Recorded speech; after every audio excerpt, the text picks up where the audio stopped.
Good evening. Welcome to The Love on the Cloud, brought to you by St. Louis Media and its Temi Group.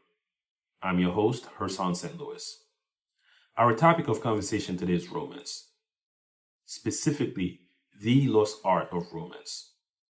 Can you remember the high school days when boys would leave girls' love note in their notebook just to make them smile?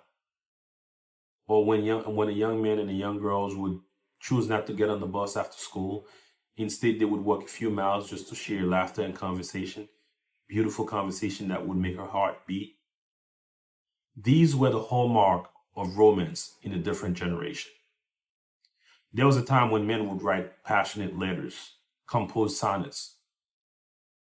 They would do anything and everything to make a woman smile. Courtship was a thing of beauty, full of symbolism, passion, and meaning. Today, dating feels different. Courting somebody feels different. It's not the same. There's no more mystery in romance.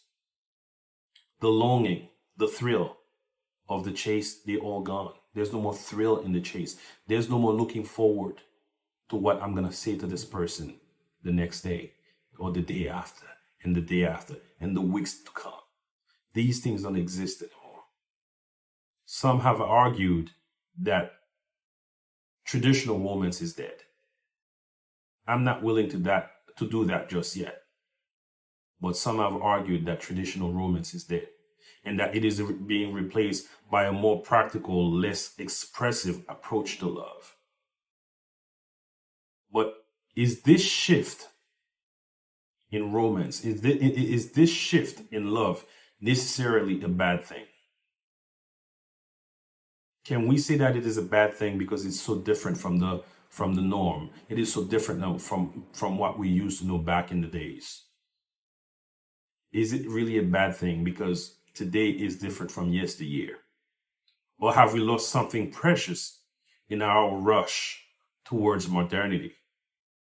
Have we lost something precious, something beautiful in adopting a more modern approach to romance and love?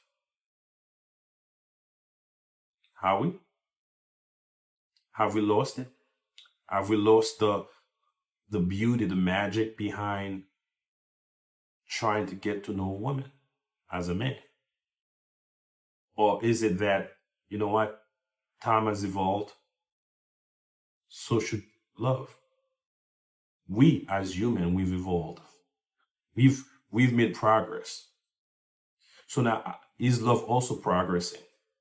But the progress that we're making through love in the new generation, the progress that we're making in adopting this new style of love or this new style of courting a woman, is it necessarily a bad thing? Let's explore it together. Let's explore the evolution of romance and see if we can find a way to blend the old with the new. Can the old be blended with the new? Is there a possibility? Is there a remote possibility that we can take yesteryear and today and make them become one? And not just one, but a workable one. Something that can be as sufficient as it needs to be. Because courting a woman, courting a woman as a man, it's supposed to be the engineering part of the future. It's like laying down the foundation to the love that you want to have for the rest of your life. No one goes into talking to a woman or into a relationship thinking it's going to be for a couple of months, a couple of years. We all look forward to something meaningful, something durable. We all look for that forever. But is the approach that we're taking when looking for that forever is the reason why we are failing along the way? And if it is the reason why we're failing along the way, why don't we make the change, the necessary change? Can we have both passion and equality at the same time? Can we also have authenticity and modern sensibility while we are in the process of adapting to that new style of courting someone, that new style of loving someone? Can we have the essential things that make romance and love blend well together and make it last forever? If it was possible in the past, can we find a way with the new to make it possible as well? Can we? Because it's not that difficult. Love is still love. Romance is still romance. The only difference is the approach that the way we approach it. It's the way we approach it. Are we making less effort to make it look good, to make it last forever? Or is it things that were being done in the past that we're not doing now that is causing us the heartache and the pain when we fail, when we do not succeed? Or is it just because we don't listen to ourselves anymore? That the whispers of the heart is no longer a part of what used to be romance? Is the whispers of the heart dead? So many people is going to ask, what is the whispers of the heart?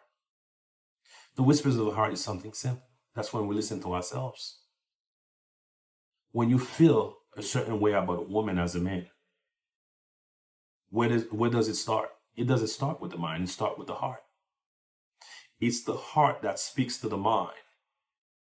And while the heart is speaking to the mind, it sends directives to the hand to pull out a pen and a piece of paper and start putting those feelings into words. That's the whispers of the heart. We take the words from the heart, and we put it on a piece of paper and start writing down our feelings, how we feel, how we think this person is beautiful, how we think this person should be with us, how we think this person is the person that we've been waiting for. That's what the whispers of the heart is. Can you imagine having a handwritten letter? Handwritten letter where we have multiple pages filled with declaration of love and admiration, where this man that's been talking to you for months, for years, or for days, whatever length of time that it was, is basically pouring out his heart to you, crafting words that could make your heart jump, that could make your heart float, just because he's listening to himself. He's accepting the fact that his feelings has to be translated and it has to be put into words. And he decided that he would put them into words and transfer them over to you for you to know exactly how it felt. He becomes his own version of your poet. He becomes that person that makes you feel like, you know what, I want to read him all the time. Why can't we have these things happening still with this new generation? Is it so hard to do? Is it so hard or so lame to dedicate yourself and your feelings or express it to somebody else? These are not just words. They're reflection of a man's inner world. When you listen to your heart and you put it onto paper, it's not just words. It is a part of you. It is a reflection of what you feel inside. And those little things that you feel inside that make you smile. And when you put them down on paper, they could make somebody else smile also. When you expose your vulnerability on paper to someone that you love, it doesn't make you weak. These gestures require effort, time, sensibility, and vulnerability. And when you do that, believe me, it's like discovering a brand new world that you find yourself in. Because now, what you've been holding inside, you were able to translate it and transform it and transport it to somebody else. You take it from feelings into words, and from words, you drop it in somebody else's hand. Let them read them. Let them know how you feel. Why can't we still do these things? Having those declaration of adoration and respect, those were the passion that make men, what they used to be. You know, those were those gestures were, this they were the staple. They were the staple in the very fabric of courtship, because they used to have meaning. Men used to give women flowers, chocolates. mm. They would serenade women. Karaoke was a beautiful thing, even though you may have not gotten into a bar, but there was a time when men would just sit there and pull out you know, their cassette and tape recorder and make a full 90-minute tapes of their favorite ballads, R&B, whatever style of music that you were into. You were always looking forward to share these little things that seem meaningless with that person. And those little things that seem meaningless that you share with that person, when that person appreciates them, what they discover is another part of you that they cannot see with their naked eyes. These traditions were more than just charming customs. Oh, yeah, they were more than just charming customs. They were the language of love, spoken fluently by a generation that knew and understood the meaning of them. They really knew and understood the meaning of them. They mastered them. They mastered them. The expression of romance, was once the cornerstone of courtship. And it can still be nowadays. Today is no different than yesterday. They're the same amount of hours, the same amount of minutes and seconds in the days. The only thing that is different is the approach that we take. The approach, the reception. And I still believe that love hasn't changed. We have changed as people. And while we're changing, have we accepted to lose something special, something precious? In today's fast-paced world, where efficiency reigns, grand romantic gestures can seem archaic. Handwritten letters, they cheesy now. It's like, who does that? We don't do these things anymore. What? What is this? I ain't gonna sit there and write a woman a whole page. But there was a time. There was a time. It was the norm.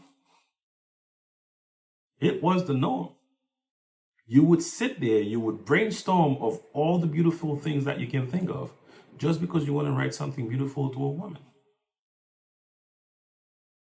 And like I said earlier, modern romance feel more transactional now than it was back then. Love is about what can you do for me? And when I say what can you do for me, I mean what can you bring to the table? There was a time when you love somebody, the person was like, how long are you gonna love me for? How well can you love me?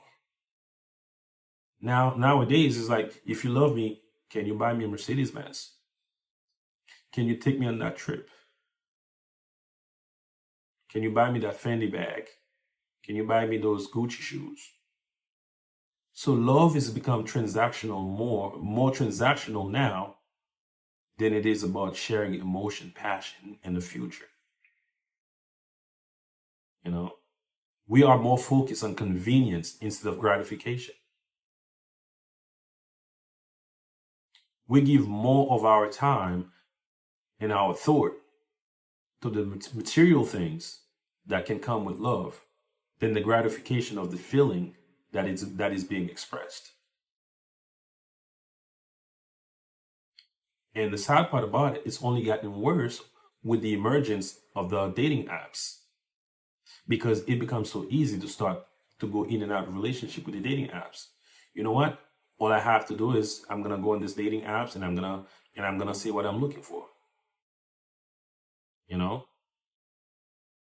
And by doing that, what we fail to realize, there's someone behind that screen, behind that profile, that sat there, took the time to create, to carefully curated a profile to fit the expectation, although that profile might be full of lies.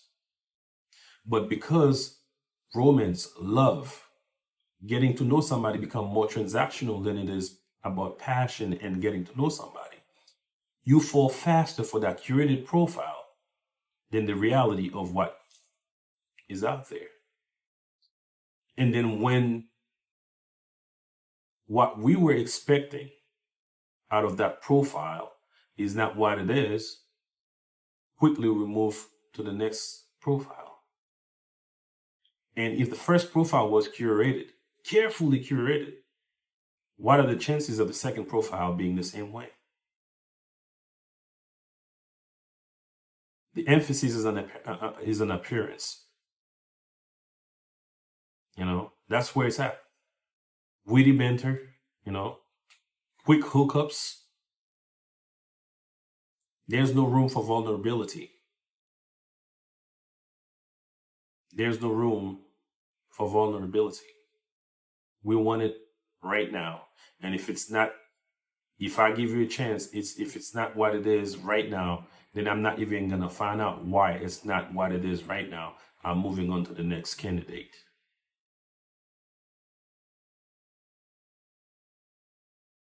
We put ourselves in a position where we're inviting failures to come in and basically control the future. And if failure is controlling the future, we will not succeed, because every single time we're going to fail.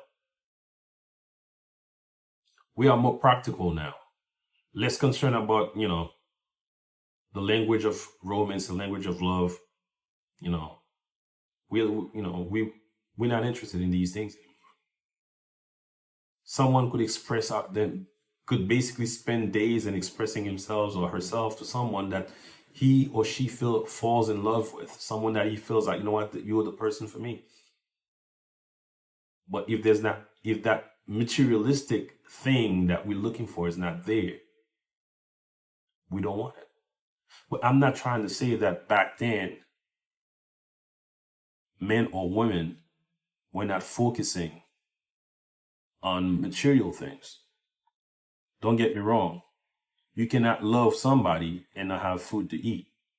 You cannot love somebody and not being able to experience certain things because of a lack of finance. I'm not saying that you should choose love over finance. I'm just saying we should be patient in the quest for love. We should be patient.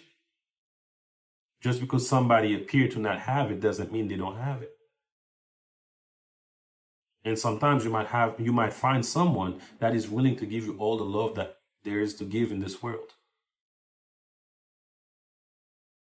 And that person may not be able to match the level of love with the level of finance. That doesn't mean that person doesn't love you. But at the same time, you might find someone that is capable of giving you everything that there is in the world, and you're miserable because there's no love behind what he's giving. All he's giving you is that, material thing. He might giving you a brand new Rolls Royce, and there's no respect. You mean nothing to him, or you mean nothing to her. And a lot of guys are saying, well, the reason why things are the way they are is because women are so bossy, is because women are, they want to wear the pants in the relationship. Yeah, a lot of the time, women wants to wear the pants in the relationship, but I will guarantee you this. When you treat a woman the way a woman is supposed to be treated, he will let you wear the pants in the relationship. Okay? I'm saying she will let you wear the pants in the relationship. She will let you make the decision that a man can make. The problem with this generation, a lot of the men in this generation, they're wearing those invisible skirts and they don't even realizing it. How do you want a woman to respect you as a man when you go out with a woman? You're not pulling out her chair for her to sit down.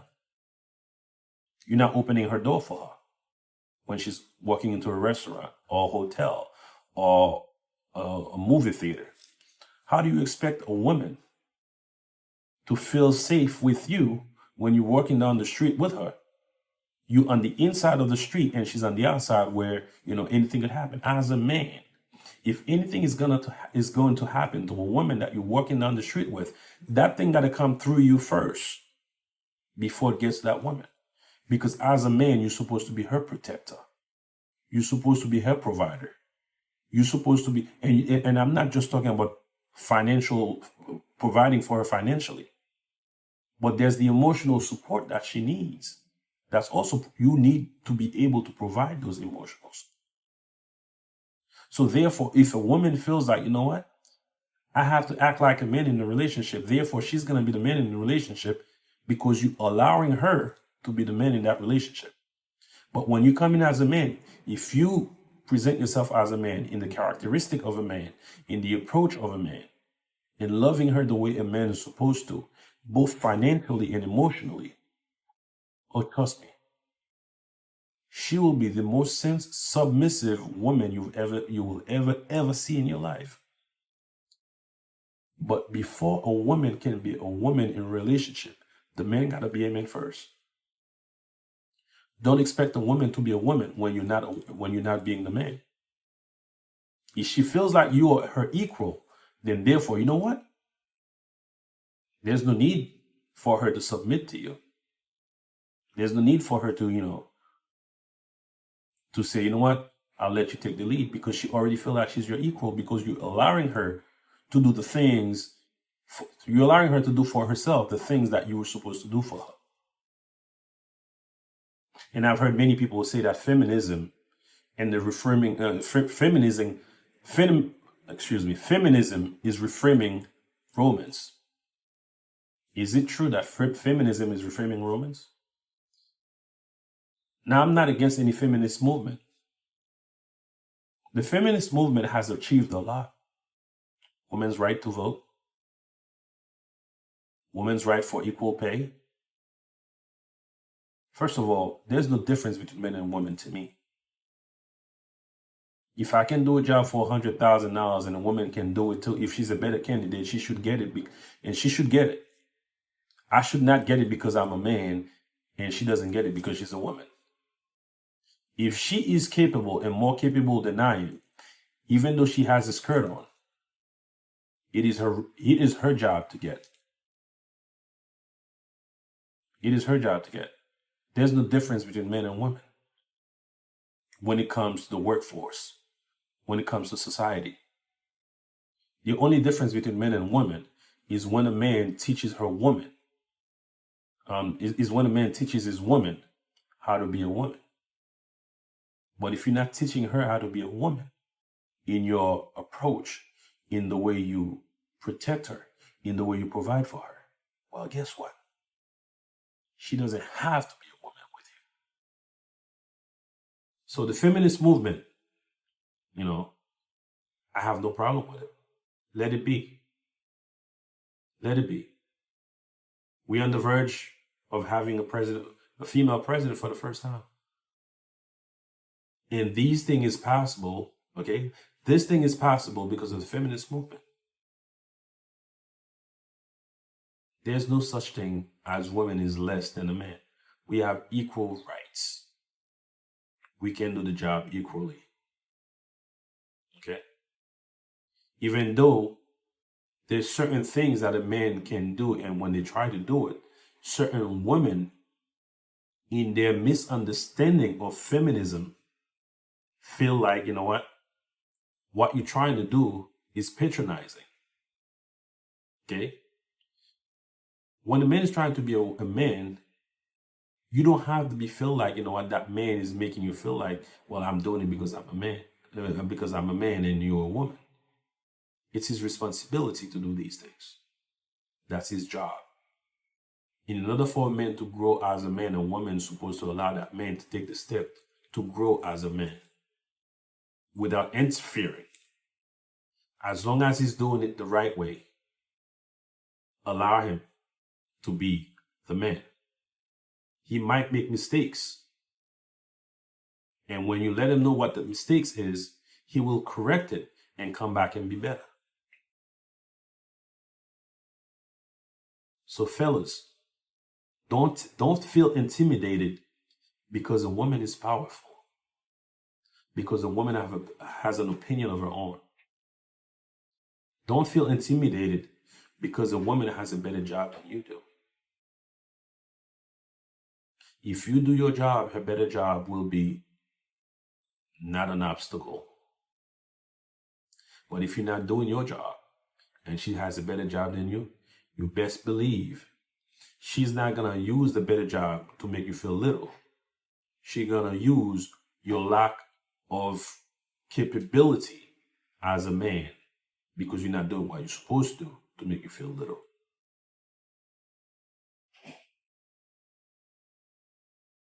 You know, the lost art of romance. I've been thinking about this thing for quite some time. I thought about it for quite some time. And believe me, even though we are in a different era, even though everything that we experiencing in today's world is a bit modern, it's different. It's not the same as the past. But whether you mix or you compare yesteryear to today, if the approach is respectful, if the approach is correct, the results will be the same. Romance is not dead. It is still alive. The approach to romance is different. Love can last, but the people who are growing that love has to grow it the right way. Love is patient. Love is kind. So we have to have that approach to it. We have to approach love with kindness and patience. We have to mature. We have to be mature in the way we approach love. When we have that maturity and we approach love with maturity, and we accept that we don't know everything, but we are willing to learn the things that we don't know, believe me, we can make it last. We can succeed at it.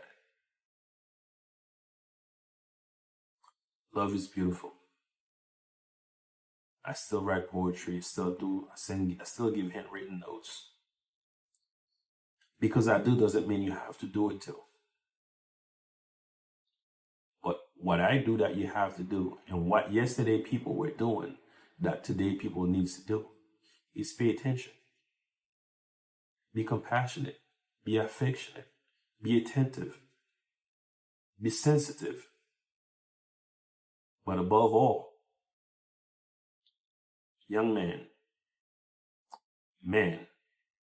step up to the plate and be a man. Be a man to that woman that you love. Be a man to that woman that you're interested in. Show the intent. Put the effort. Fight for what you want. It doesn't have, and I don't mean physical fight. I mean work hard. Fight like hell. Don't give up. And let her know how you feel every single time. Because the best way to get to a woman's heart is through communication. The best way to get to a woman's heart is through communication. And when you communicate with a woman, be authentic. Do not send your representative. Go yourself. Go with a naked heart. Go with a naked heart and pour your heart out. If that person is not receiving you, maybe that person wasn't the one for you. And if that person received you, don't think after she says yes, the work is over. Romance, love, is a 24-hour job. 24-hour job, 7 days a week, 365 days a year. There's no break, there's no vacation when it comes to love. Every single day that passes by, we are a different being. As we become a different being, we have to adapt to the different being that is in front of us. A woman will never be the same yesterday as it is today. Today is better than yesterday, and she's going to evolve. And as she evolves, you have to pay attention. You have to follow her closely. If she used to like pink, she might change it like burgundy now. Don't bring her pink anymore. Bring her burgundy. And the way you're going to find out what she likes comparing to what she used to like is through communication while you pay attention. So, let's be men to our queen. And when we become men to our queen, they will take the crown from their head and put it on our head and make us king. Let's debate this. Let's debate this together. Let's spend the time to get to know our women. Let's spend the time to make love right again. There's no difference between the love that used to be and the love that is now. Again, it's just the approach. I look forward to your comments. I look forward to your questions. Let's debate this together. And remember, always remember this. When you have something to say, silence is a lie. Until next time.